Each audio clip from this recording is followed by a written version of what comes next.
Magic figure ఉందో TRS party almost leading లో ఆ మ్యాజిక్ ఫిగర్ ను టచ్ చేస్తూ ఉంది. కాంగ్రెస్ పార్టీ అనూహ్యంగా 24, 25 మ్యాజిక్ స్థానాల్లో మాత్రమే లీడ్ లో కొనసాగుతోంది. కరీంనగర్ జిల్లాలో ముఖ్యులను తీసుకున్నట్టయితే మంత్రి శ్రీధర్ బాబు వెనుకంజలో ఉన్నారు. అనూహ్యంగా ఆయన ఓడిపోయే పరిస్థితులు కనిపిస్తున్నాయి.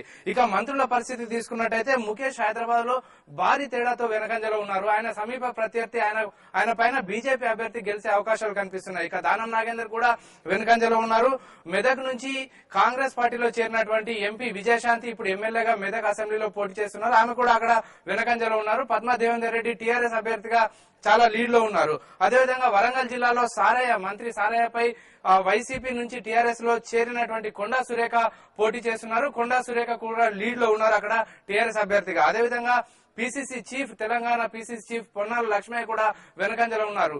హైదరాబాద్ తెలంగాణ ప్రాంతంలో కాంగ్రెస్ పార్టీకి సుమారు 40 స్థానాలు వస్తాయనుకున్నాం. కానీ లీడ్ లో ఉన్నటువంటి ట్రెండ్ ను చూస్తే 40 స్థానాలు కూడా టీఆర్ఎస్ కు వస్తాయా లేవా కాంగ్రెస్ పార్టీకి వస్తాయా లేవా అనే అనుమానాలు వ్యక్తమవుతున్నాయి. అనూహ్యంగా బీజేపీ కూడా చాలా చోట్ల లీడ్ ఉంది. ఓల్డ్ సిటీకి సంబంధించినటువంటి ప్రాంతాల్లో గోషామహల్ అయితేనేమి, కార్వాన్ అయితేనేమి ఇటువంటి ప్రాంతాల్లో బీజేపీ లీడ్ లోకి వస్తుంది.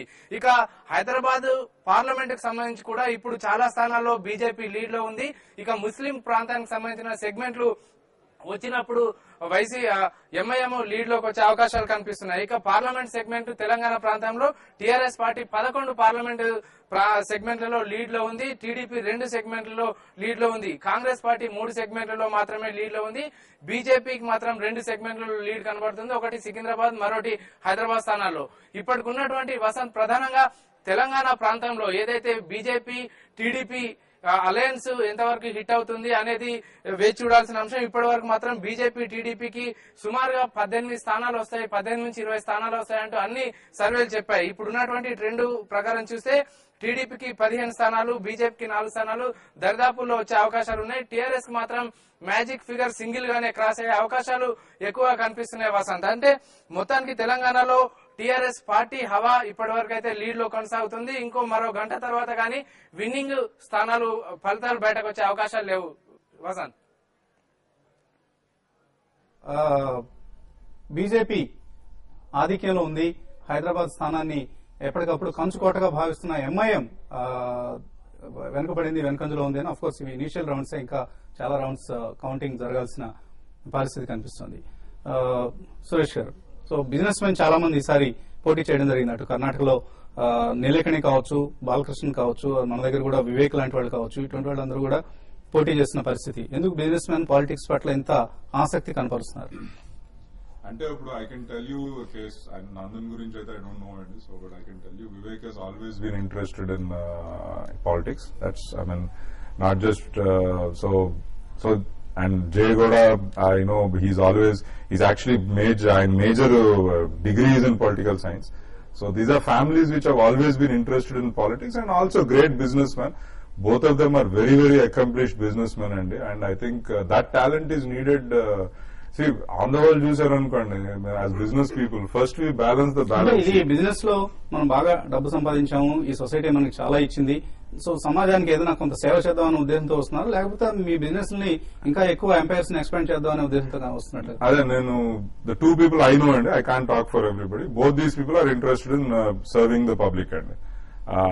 That's their primary interest.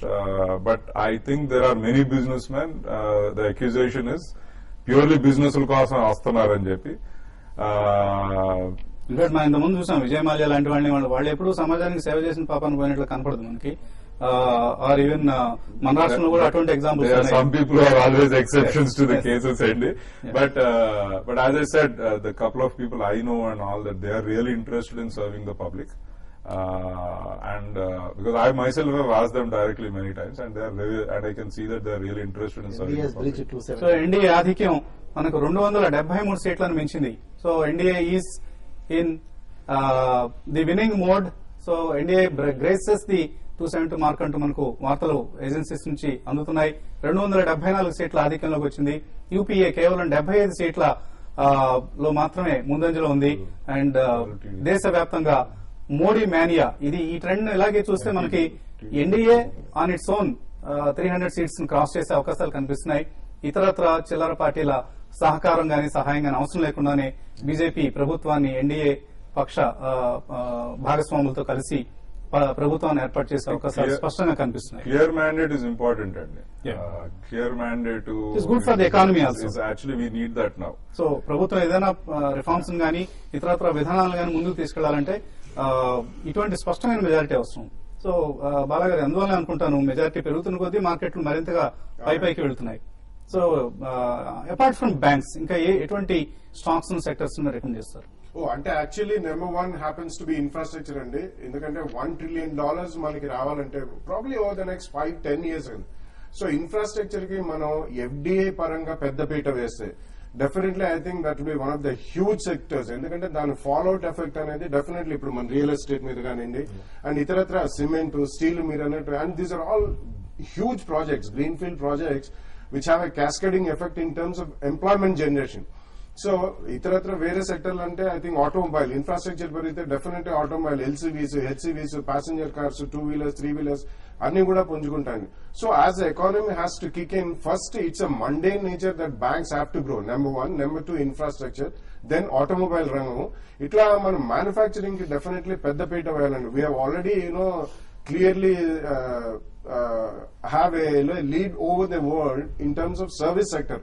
మనం we become the back office of the world అని చెప్పి మనకి ఆల్రెడీ ఇందాక సురేష్ గారు చెప్పినట్లుగా ఒకటి infrastructure creation and job creation. Modi మీద ఈ రాబోయే మోడీ ప్రభుత్వం పట్ల ప్రజలు పెట్టుకున్న విశ్వాసం, ప్రజలు పెట్టుకున్న నమ్మకం, చేంజ్, ఓట్ ఫర్ చేంజ్ కి వెళ్ళడానికి కూడా ప్రధాన కారణం ఇదే కనిపిస్తుంది. ఇన్ఫ్రాస్ట్రక్చర్, జాబ్ క్రియేషన్ కాకుండా సురేష్ గారు చెప్పినట్టు గవర్నెన్స్ లో మార్పు వస్తుంది అనుకుంటున్నారా మీరు? అంటే ఆయన చుట్టూ ఉన్న మనుషులు చూస్తే మనకి మళ్ళీ వీళ్ళే కనిపిస్తున్నారు, సుష్మా స్వరాజ్లు, లేకపోతే ట్రాన్స్పరెన్సీని, కరప్షన్ ని ట్రాన్స్పరెన్సీ లేకుండా కరప్షన్ ని ప్రోత్సహించిన వ్యక్తులే కనిపిస్తున్నారు. మోడీ రియల్ గా ప్రభుత్వంలో అటువంటి మార్పులను తీసుకొస్తారన్న నమ్మకం మీకుందా? తప్పకుండా అండి. ఎందుకంటే basically Modi as a person was always a technology savvy guy, tech savvy guy. And గతంలాగా ఎవరు కూడా రాజకీయ నాయకులు ఇక ముందర వాళ్ళ ప్రవర్తన మార్చుకోపోతే, as the economy has to grow and definitely people are aware. ఇదివరకు లాగా డెఫినెట్లీ సోషల్ మీడియా పెరిగింది. అదే కాకుండా awareness even at the village level కూడా రెవల్యూషనరీ చేంజెస్ అనేది వస్తాయి. సో గతంలాగా మనకి ఆల్మోస్ట్ 60-65 years అంది ఇండిపెండెన్స్ వచ్చి నాకు ఇప్పటికీ రోడ్లు లేవు, మంచినీళ్ళు లేవు. Power is the biggest problem. ఒకప్పుడు మనకి లాస్ట్ 1 or 2 elections ముందర ఫ్రీ పవర్ అనేది అన్నారు, irrespective of which ever government in which ever state. So ఒక కాంపిటేటివ్ స్పిరిట్ అనేది within the states, within the country కూడా వస్తుంది. సో ఆయన ఒక స్టేట్ లీడర్ పరిస్థితి నుంచి నేషనల్ లీడర్ స్థాయికి ఎదగలరన్న definitely because it is the public are the citizens of this country which will definitely force the government to be more responsible than what it was. Okay, so ఆయన అలాగే నీళ్ళలోకి తోస్తే ఆయన ఈత నేర్చుకుంటారన్న అభిప్రాయం. శేఖర్ రెడ్డి గారు మీరేమనుకుంటున్నారు? మోడీ రావడం అంటూ జరిగితే ఇది ఒక గేమ్ చేంజర్ అవుతుంది, మన ఎకానమీ ముందుకు దూసుకు వెళ్తుంది, will be very soon join the developed nations league అని అనుకుంటున్నారు మీరు? In fact last few months back మా కూడా ఈ కాన్క్లేవ్ కూడా రాజ్నాథ్ సింగ్ గారు వచ్చారు, వెంకయ్య నాయుడు గారు వచ్చారు. They are clearly told all delegates,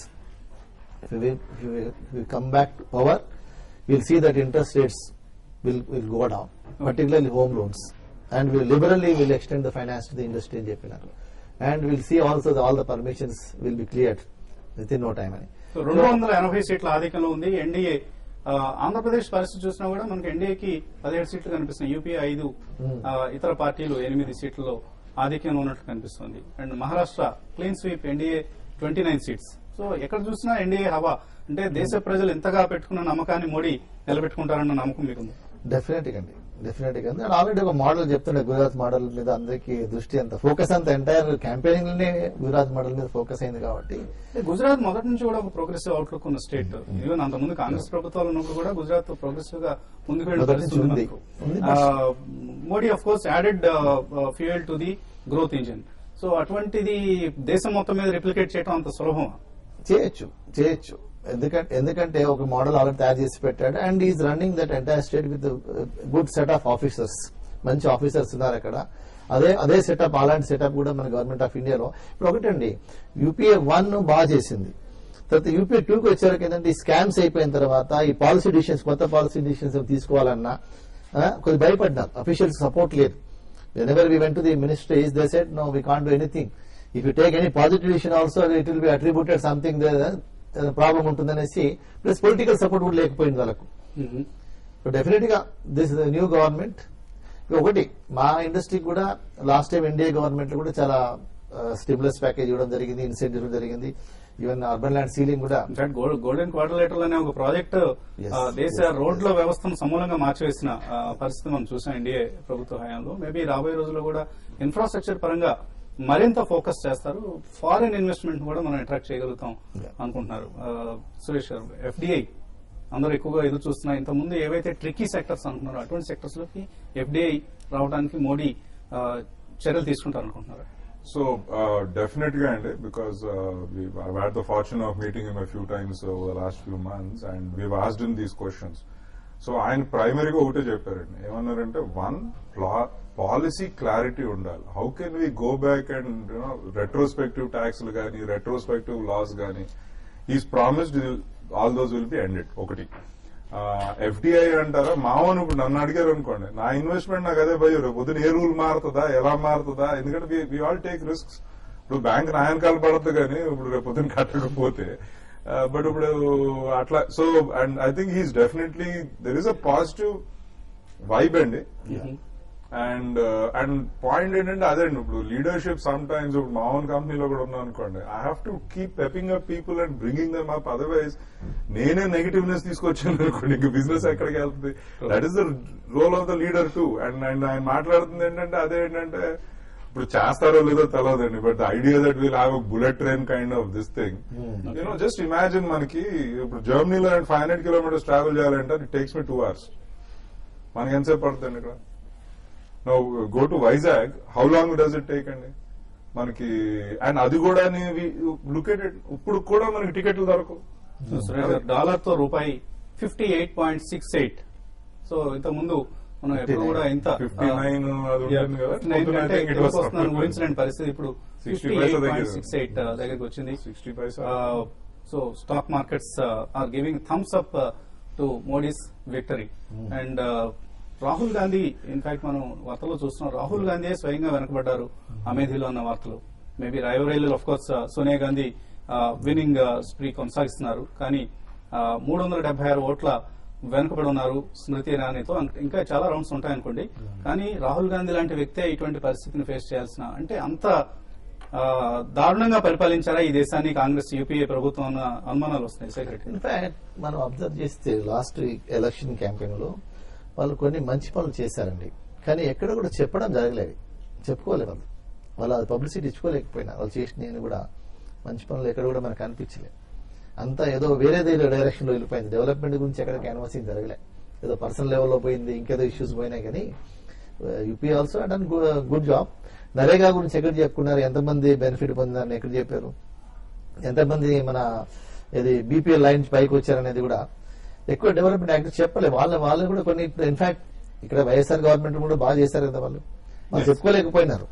so secretary గారు, స్టేట్ న్యూస్ ను మనం అందించాల్సిన సమయం ఇది. సో రాష్ట్రానికి సంబంధించిన ఎన్నికల పరిస్థితి, ఎవరు గెలుపు బాటలో ఉన్నారు, ఎవరు ఓటమి బాటలో ఉన్నారు, ఎవరు విజేతలు, ఎవరు పరాజితులు, ఈ అంశాన్ని రాష్ట్ర వ్యాప్త పరిస్థితి గురించి అర్చన అలాగే ప్రణీత్ అందిస్తారు.